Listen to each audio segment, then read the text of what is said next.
राधे राधे दोस्तों, जय श्री कृष्ण। तो आइए श्रवण करते हैं कामिका एकादशी व्रत कथा।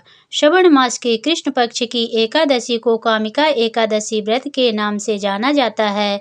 कामिका एकादशी को श्रेष्ठतम व्रतों में से एक माना जाता है। मान्यता है कि अगर आपकी कोई इच्छा लंबे समय से अधूरी है तो कामिका एकादशी का विधिवत व्रत रख कर आप भगवान के समक्ष उस कामना की पूर्ति की प्रार्थना करें। ऐसा करने से भगवान विष्णु आपकी कामना को जरूर पूरा करते हैं।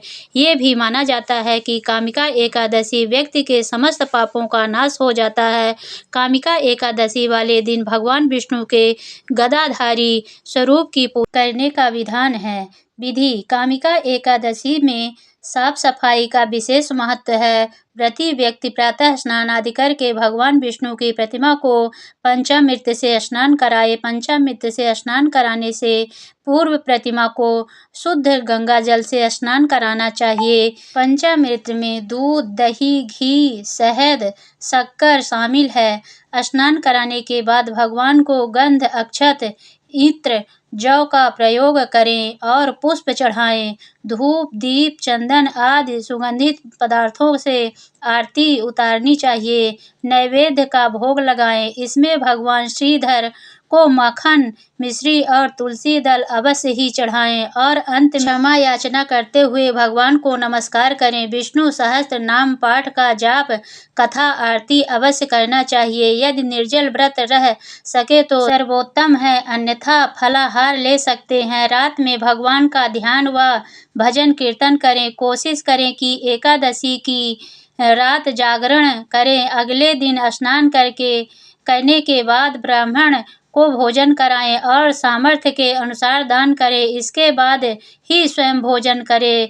दशमी की रात से लेकर द्वादशी के दिन तक ब्रह्मचर्य का पालन करें। किसी की चुगली और निंदा न करें। प्रभु भक्त में लीन रहें।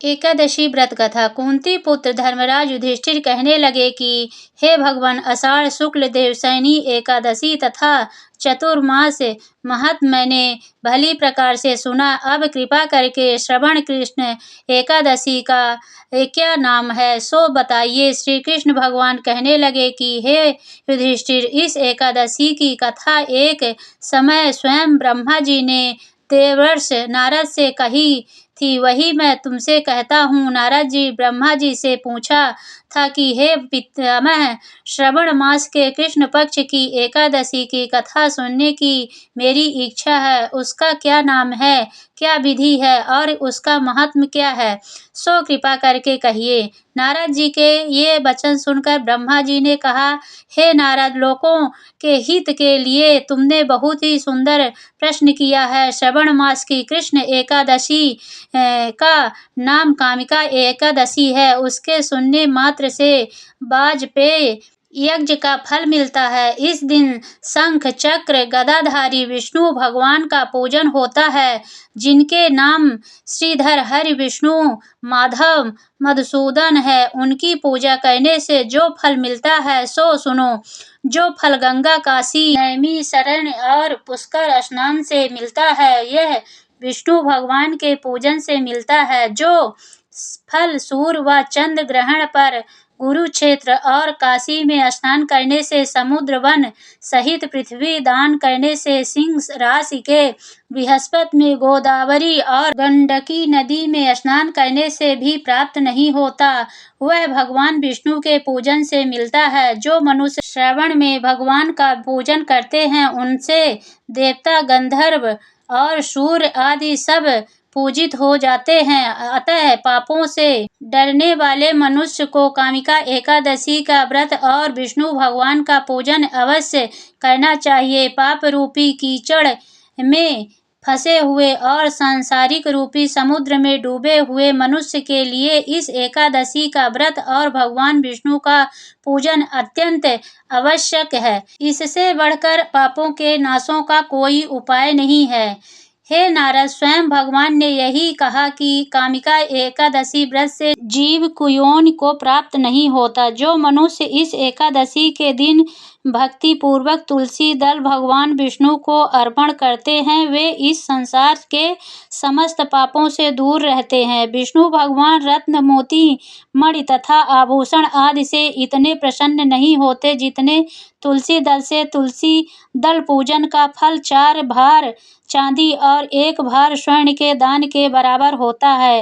हे नारद, मैं स्वयं भगवान की प्रतिमा प्रिय तुलसी को सदैव नमस्कार करता हूँ। तुलसी के पौधे को सींचने से मनुष्य की सब यातनाएं नष्ट हो जाती हैं, दर्शन मात्र से सब पाप नष्ट हो जाते हैं और स्पर्श से मनुष्य पवित्र हो जाता है। एक गांव में एक वीर क्षत्रिय रहता था। एक दिन किसी कारणवश उसकी ब्राह्मण से हाथापाई हो गई और ब्राह्मण की मृत्यु हो गई। अपने हाथों मरे गए ब्राह्मण की क्रिया उस क्रिया ने करनी चाहिए, परंतु पंडितों ने उसे क्रिया से शामिल होने से मना कर दिया। ब्राह्मणों ने बताया कि तुम पर ब्रह्म हत्या का दोष है, पहले पश्चाताप कर इस पाप से मुक्त हो, तब हम तुम्हें घर भोजन कराएंगे। इस पर त्रिया ने पूछा कि इस पाप से मुक्त होने के क्या उपाय हैं। तब ब्राह्मणों ने बताया कि श्रावण माह के कृष्ण पक्ष की एकादशी को भक्ति भाव से भगवान श्रीधर का व्रत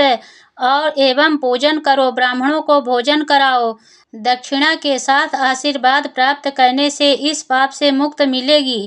पंडितों के बताए हुए तरीके पर व्रत कराने वाली रात में भगवान श्रीधर श्रीया को दर्शन देकर कहा कि तुम्हारे ब्रह्म हत्या के पाप से मुक्ति मिली है। हरि विष्णु भगवान की जय। बोलो लक्ष्मी नारायण की जय। एकादशी मैया की जय।